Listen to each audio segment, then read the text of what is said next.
Hey, what up guys? Welcome back to Sneaker Stories. As always, I'm your host Chris Jack. Today checking out one of the more controversial releases this far of 2021. It's none other than Michael Jordan's own son, Marcus Jordan's trophy room, with their take on the Air Jordan 1. Chicago, freeze out, rumor has it, whatever you want to call it. Let's check it out.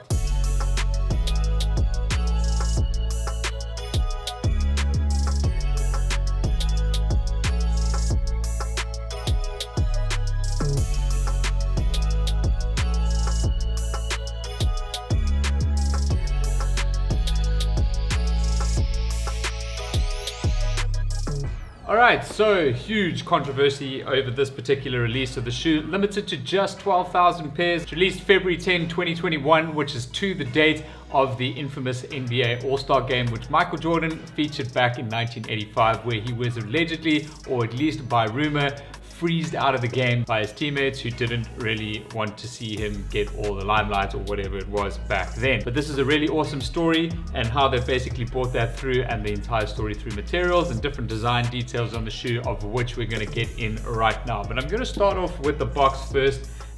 This particular box is a standard Air Jordan 1 box. However, the colors have been completely redone in these beautiful blues, whites, and then you've got a whole bunch of star graphics in and around, just paying homage to the All-Star uniform back in 1985. Obviously a big American theme with that as well. When you take off the lid, you do have the Air Jordan Wings logo and Trophy Room co-branding here, which is printed on the underside of the box. And then inside of the box you do have sale paper here, and then just white normal paper inside. And that's pretty much it with regards to the paper. However, there is one really awesome design detail that they do include, and that is the ticket stub here for the All-Star game back in 1985. And it's obviously got the Air Jordan 1 Trophy Room logos. It basically just says opening ceremonies 1 p.m, game time 1:45 p.m. And then it's just got all the usual sort of paraphernalia that you'd have from a ticket for the game. So really, really awesome. On the back of the ticket stub, there is a whole story here, which I'm not going to read the whole thing out. But it also just explains around the freeze out and why the shoe exists here, and the whole sort of story behind it. But I'll let you guys save that one. If you do have a pair yourself, you will be able to see that. I'm not going to get into all the details on that because I really want to get back to the shoes itself. And starting underneath with the outsole, as always, this particular outsole basically also pays homage to the All-Star uniform back in 1985. So you've got red and white stars set just beneath this beautiful milky Jordan 1 outsole. It's really, really nice in hand. It does have quite a bit of yellowing around the sides already. I think it's one of those shoes that just is going to yellow over time in the outsole portion of that. But that just kind of pays into this whole beautiful look of the shoe, in my opinion. Moving into the midsole of the shoe, they've gone with the sail coloring over here, so it's not that pure white. It just gives it a little bit more of a vintage feel and a bit more of a premium feel, at least for me, but kind of ties back that retro 1985 vibe back into this colorway. Now the upper of the shoe obviously is based on the Chicago colorway, an infamous colorway of the Air Jordan 1. However, as they wanted to tell the story of this potential freeze out that occurred back in the All-Star game in 85, they have coated the Chicago red overlays here with a very, very thin layer of this kind of like glittery plastic material. Like, I don't really know what that is. From the photos I saw online of the shoe, I wasn't convinced I actually even liked the look of the shoe, but in hand they really are just insane. Like, any way that you tilt the shoe, no matter like what way the light reflects through that plastic layer, it changes color. It's one of the more like insane things I've seen on a pair of shoes.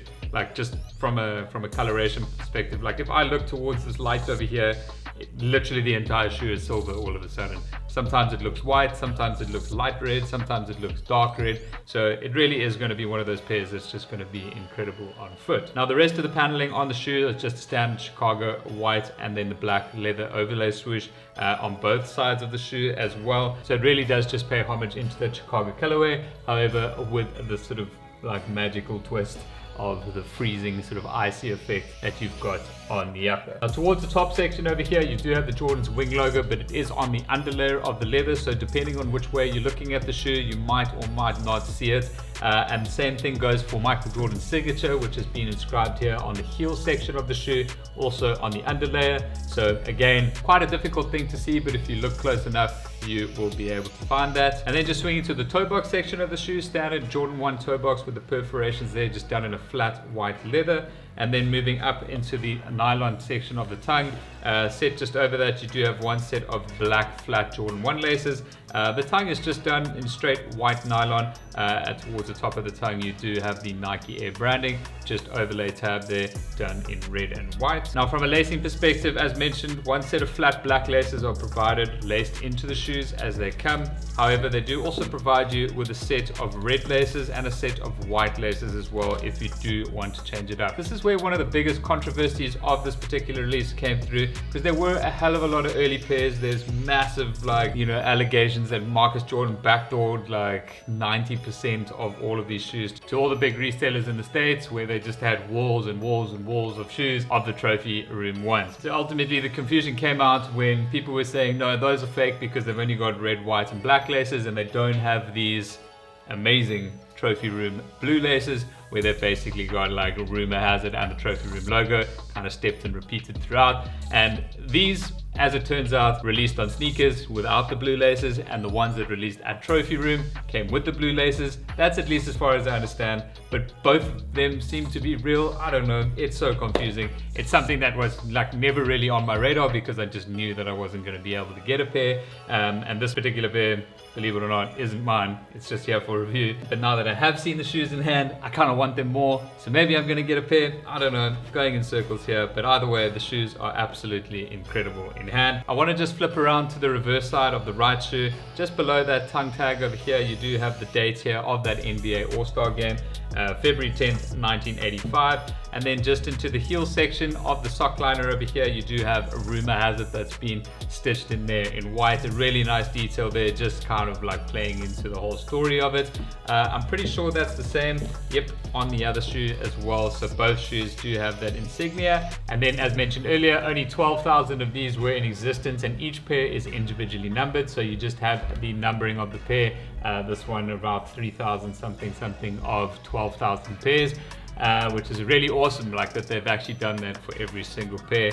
A really awesome detail at that. And then I just want to get the insole out if I can for you guys, which I don't actually think I'm going to do because it's quite like sort of glued in there. But if you guys can see in the heel section over there, you do just have a flat red insole, and in the heel section over there, the Air Jordan and Wings logo, trophy room logo, all combined in the heel section, and that is on both of the shoes as well. But that's pretty much it for this review of the Air Jordan 1 trophy room, freeze out, rumor has it, whatever you want to call them. Hope you guys have found it helpful. Obviously no on foot today, as these aren't my size and these aren't mine, and they are insanely expensive on the aftermarket.